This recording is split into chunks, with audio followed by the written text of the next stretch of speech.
15%. Yang kedua, pertemuan keempat dan kelima, memahami dan mampu mengoperasikan penggunaan alat kromatografi.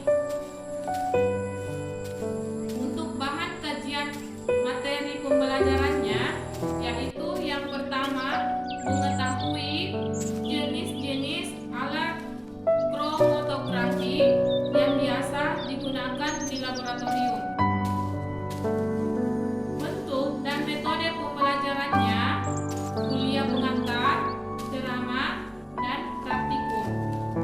Estimasi waktu 1 kali 50 menit. Kriteria dan bentuk penilaian kuliah dan praktikum. Indikator penilaian tugas, tulisan, dan lisan. Bobot penilaian yaitu 10%. Yang ketiga, pertemuan ke-6 dan 7, memahami dan mampu menggunakan alat ELISA dalam melakukan instrumen. Bahan kajian materi pembelajarannya yaitu yang pertama, mengetahui jenis ELISA yang biasa dilakukan di laboratorium. Terus yang kedua, mampu menggunakan alat ELISA dalam instrumen. Untuk bentuk metode pembelajarannya, kuliah pengantar, ceramah, dan praktikum. Estimasi waktu 1 kali 50 menit. Kriteria dan bentuk penilaian presentasi kuliah. Indikator penilaian tugas, tulisan, dan lisan. Untuk bobot penilaian 15%. Keempat, yaitu pertemuan ke-8. Pertemuan ke-8 ini evaluasi tengah semester. Yang kelima, pertemuan 9 dan 10, yaitu memahami dan mampu mengoperasikan penggunaan alat sentrifug. Bentuk kajian materi pembelajarannya, yang pertama, mengetahui jenis alat sentrifug yang biasa digunakan di laboratorium. Yang kedua, mampu menggunakan alat sentrifug. Bentuk metode pembelajarannya, kuliah pengantar, ceramah, dan praktikum.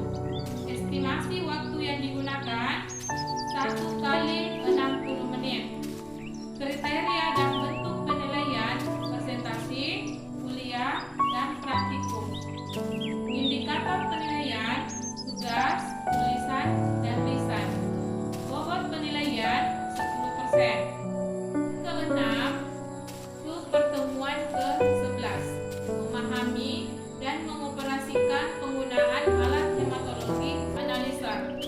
Bentuk kajian materi pembelajarannya, yang pertama, mengetahui jenis alat hematologi analisa beserta fungsinya. Yang kedua, mampu menggunakan alat hematologi analisa.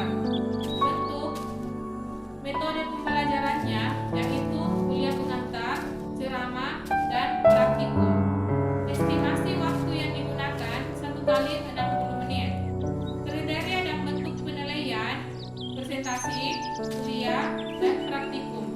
Indikator penilaian tugas, tulisan, dan lisan.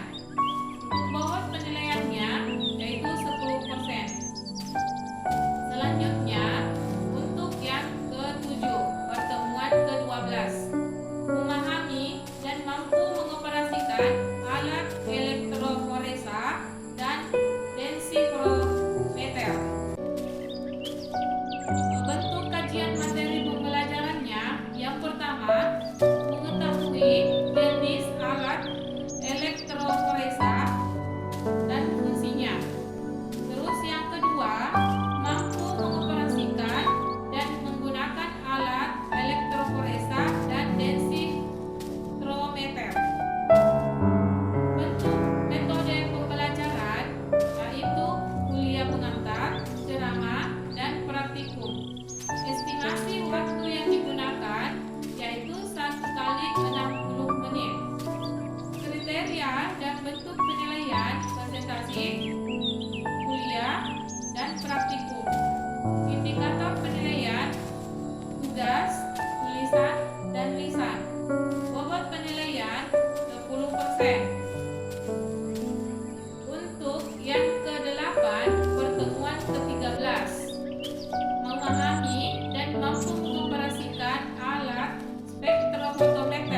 Kriteria dan bentuk penilaian, presentasi, kuliah, dan praktikum. Indikator penilaian, tugas, tulisan, dan lisan. Untuk bobot penilaian, 10%. Yang ke-10 untuk pertemuan 15. Memahami dan mampu mengoperasikan alat spektrofotometer. Bentuk kajian materi pembelajarannya, yang pertama, mengetahui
Kita lanjut